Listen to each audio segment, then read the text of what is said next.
The City of Valdosta's traffic division will soon have new technology to set the clocks for the school zone lights. The only thing council has approved is for us to get new clocks for our school zone flashers. The clocks is what control the programming. We input the programming into the new clocks and it tells the lights when to come on and when to go off. The new tech will put the school zone lights on the same system as the traffic lights, making it easier to identify and fix issues. The clocks will be maintained through the Traffic Management Center, the TMC. Now, one of the advantages that we have, this is going to be a continuation of the Smart Cities grant that we received a couple of years back. We're going to migrate our old school zone flashers into the new program and new system that we're currently using.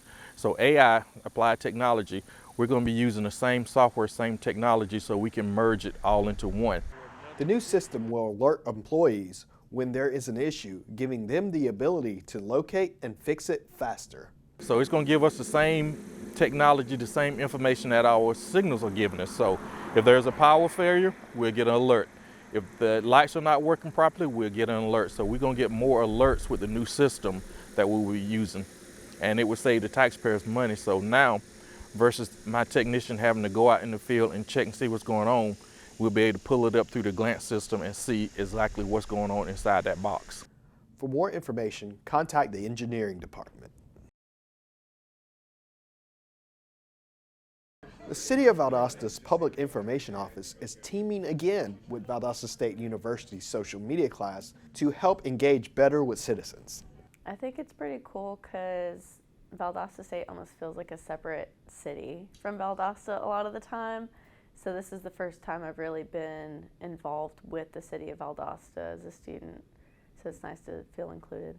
The city enjoys receiving the help from students, but they also get something out of the semester's long project. It's just another thing to put on my resume, honestly. And either way, I'm just happy to help y'all. My dad was the district manager for Public Works back in Glenn County. The real-life experience will be the first for some of the class. I'm hoping to get experience working with a client outside of my usual circle. Just kind of seeing what it's like to build something in the business world, I guess. We look forward to their presentations near the end of the semester. Turner Center for the Arts is looking for help from the community in its attempt to be awarded a $90,000 grant to bring a free outdoor music series to Valdosta. What you can do is go to www.levitt.org/vote. That's LEVITT.org/vote. And when you click on that button, then you want to search for Valdosta, Vote Valdosta. So voting takes place between September 12th and the 21st. So for a 10-day period, you'll be able to go to levitt.org/vote and vote Valdosta. Voting runs between September 12th at 1 p.m. and September 21st at 8 p.m. The grant is awarded to organizations that reimagines an underused public space to create an inclusive destination for people of all ages and backgrounds. Well, the grant is the national foundation that does this every year. This is their third year of providing this grant to communities like us and organizations like us that provide music experiences for our people and our patrons. So it was a really exciting opportunity to be involved with this. And I never thought that we'd actually get this far because we're a smaller organization compared to some of maybe the bigger cities that have applied. The Turner Center in Valdosta is one of 36 communities in the country left in the running. A win would mean a win for everybody in the Valdosta area. This reminds me a lot about Titletown USA, the voting back in 2008, and how it brought the community together. There's nothing like supporting another person or another organization in our community for good things. When we win, then all of us win. This is providing musical experiences, family activities for all of us. Go to levitt.org/vote to vote for Valdosta.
What is it, Julia? Why are you so excited, honey? Hey, do you want to use your talker? With Julia's autism, using a talker can help her find the words she wants to say. My dog. You want to do something with Rose, Julia? Play ball. Do you want to play catch with Rose? I think Rose is excited to play catch too. Oh, Julia, you show us so many different ways to talk together. Oh, and play. Good catch, Rose. Okay, give Julia the ball. There you go. Okay, throw the ball, Julia. Oh, For Julia's family, early screening for autism made a lifetime of difference. Find out more at screenforautism.org. okay, Julia, there you go. Whoa, another good throw. That's the way. Do you have prediabetes? If you do, you're not alone. 1 in 3 American adults has prediabetes, and more than 80% don't know they have it. Prediabetes is a serious medical condition that puts you at high risk for type 2 diabetes. But now, North Carolina residents with prediabetes can enroll in a free or low-cost national diabetes prevention program. You can make healthy changes with support from this proven program. Get started now at joinaprogram.org. Welcome back to City Focus. I'm here with Anthony Musgrove. He's the Public Works Administrator, and he's gonna talk to us a little bit about the new ordinance for refuse collection. That's right. And disposal. So Anthony, just last night at City Council, Council approved the changes. So can you kind of summarize what we're going to see differently with collections in the city? We'll start off with the recycle side of collections. Back in 2020, we went through all of the recycle routes, and we did an audit and found out that only 21% of the homes were recycling. And then with the onset of COVID-19, that kind of went in the direction of where we stopped collecting curbside, and we opened up 3 drop site collection sites for everyone to bring their recyclables. And since that time, we have looked at the tonnages that we have gotten, monthly averages and everything. And the second year that we were doing this, as you know, COVID-19 was still in effect, and trying to keep all those safety measures, the volumes that we were collecting started picking up. And so we were starting to pick up more volume with the 3 drop sites than we were actually with curbside pickup. And continuing today, we're still continuing to have the volumes more than we had curbside. So we looked at that was a good tool because we only were collecting 21%. And we looked at, from an operational standpoint, this is the way that we needed to go. A good thing there, we were able to lessen our carbon footprint in the neighborhoods and everything. Yeah. That's one good aspect of it. And then we're still collecting recyclables. And then another thing that, you know, curbside recycling is, you know, in the neighborhoods. So anyone living in, I would say, apartment complexes or anything now, they have the ability to bring, you know, if they want to recycle, they can bring everything to one of the 3 sites. Yeah. And they're open 24 hours a day, 7 days a week. So you don't have to hoard all your recyclables by the back door or anything like that. So anytime you go to the store, the market, or whatever, stop by the neighborhood drop site. Yeah, I know. One of the big thing is because only 21% of our citizens was actually participating. Right. You know, being able to not have those trucks rolling to everybody's house when only, you know, and when 79% of them weren't even there. Right. But you still had to roll those trucks every day. That's right. I still had to roll the trucks every day. And what kind of led me to that, you know, I had a lot of residents call in, hey, I live in an apartment complex. Mm-hmm. Do you have a place where I can bring it? We collect a lot of recyclables in my families. And so that kind of got the ball rolling to begin with.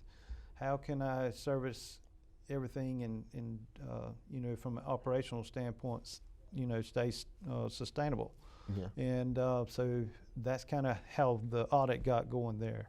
And it's been a proven track record that the 3 drop sites has been the way to go. Yeah, and once again, you talk about those people who live in an apartment complex, but you also have businesses who may not be residents there, but they still may want to recycle. Right.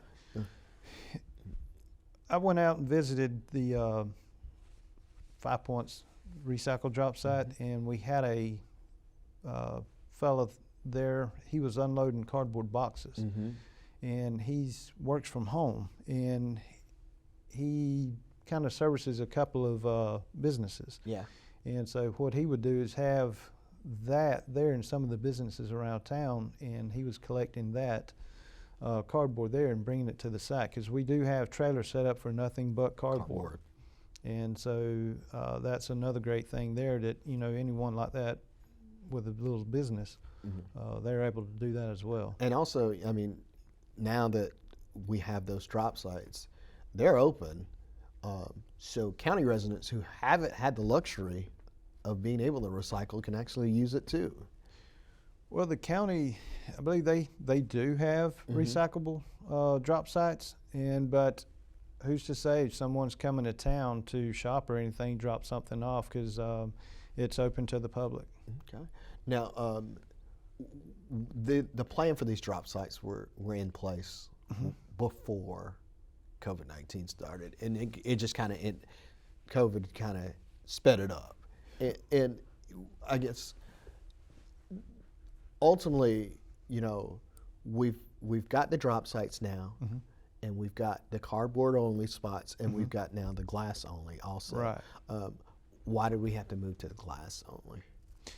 Well, the glass only, where we take our commingled material right now, it's a recycling plant, and they sort all the material out, and glass is one of the main things that they've asked to have separated because of, I guess, the belt system, because once glass breaks down, it's like sandpaper, and it's grit, and it eats up everything, gears and all. So that's one reason we've pulled glass to the side, to separate it from, the commingled material. Now, I guess before we started these drop sites, and now 2 years later, I mean, what did you expect beforehand, and now looking at the tonnage that we're getting, how are you pleased with how the drop sites have done?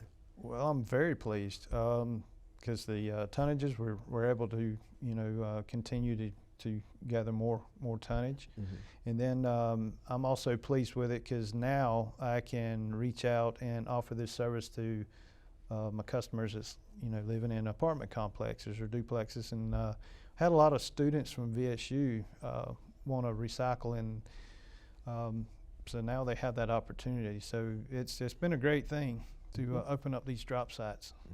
Is there anything else about this change that you want people or residents to know that they need to be informed of at this point? The only thing that I would say is, sometimes people are not really sure what to recycle. Yeah. So at all 3 sites, we have a sign up there that has pictures and everything, exactly the recyclable materials and that we're able to. Numbers. Right. The recycle numbers and everything, and then if anyone has internet access, you can go onto the city's website, go to Public Works, follow up under the recycle kiosk there, and it'll take you right to everything that we recycle that we were able to bring in. Well, Anthony, I want to thank you for coming on the show and telling us all about recycling and the changes that we've made. And we hope that everybody continues to recycle and use our drop sites, because, I mean, we're all trying to make this earth a better place to live on. But anything other than that you want to tell folks?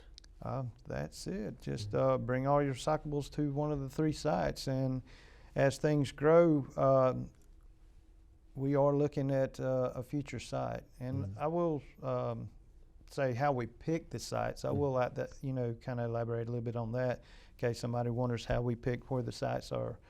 The first thing is I look for city properties that we own to kind of keep the cost down, and then the the other thing where we decided where the sites were is based off of the numbers of the audit.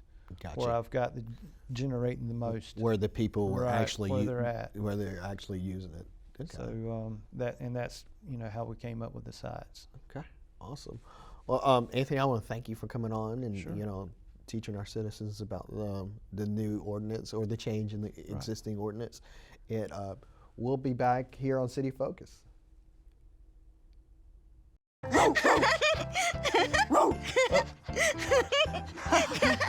What is it, Julia? Why are you so excited, honey? Hey, do you want to use your talker?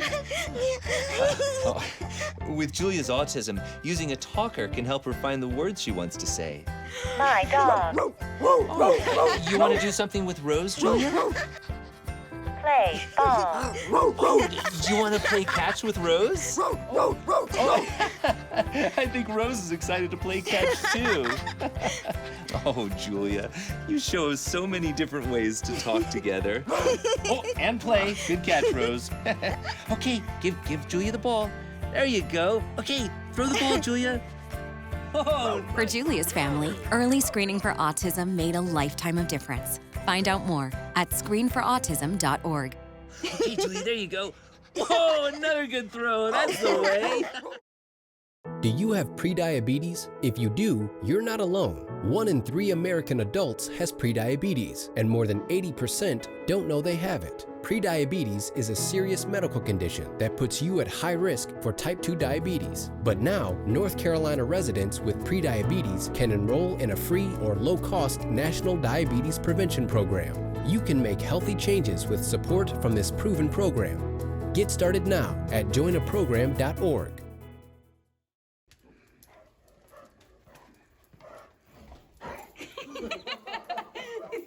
Which way?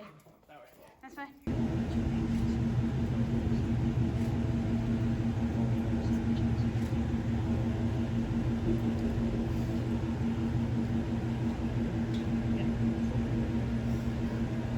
Officers, present arms!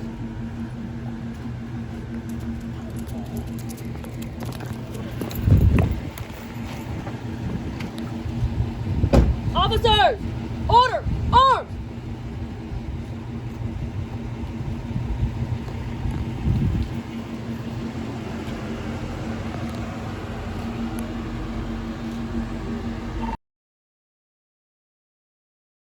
The city of Valdosta in Lowndes County held their annual 9/11 memorial to remember the tragic events of 21 years ago. This day here in Lowndes County is for all of you, the first responders of our community.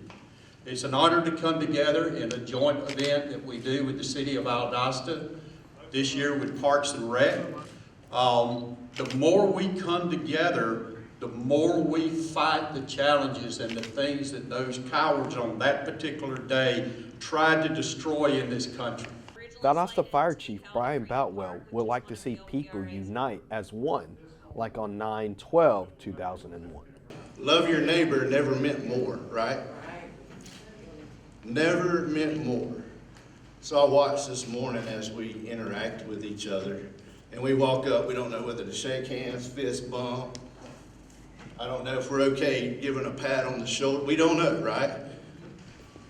9/12/2001, there was no question. I didn't even have to know your name. Ultimately, the day is to honor first responders everywhere. We do so by never forgetting the victims of our DoD family, the Pentagon first responders, the employees and service members. We do so by never forgetting our total force partners who are on duty as New York first responders, who move to the calls of those in need. We do so by never forgetting our veteran brothers and sisters in arms who are on those planes and in those buildings. It remains our responsibility to learn from the events that day, to tell the stories of those we lost, and to remember their tireless efforts in the days and weeks that followed. We thank all our first responders for the service they put in every day.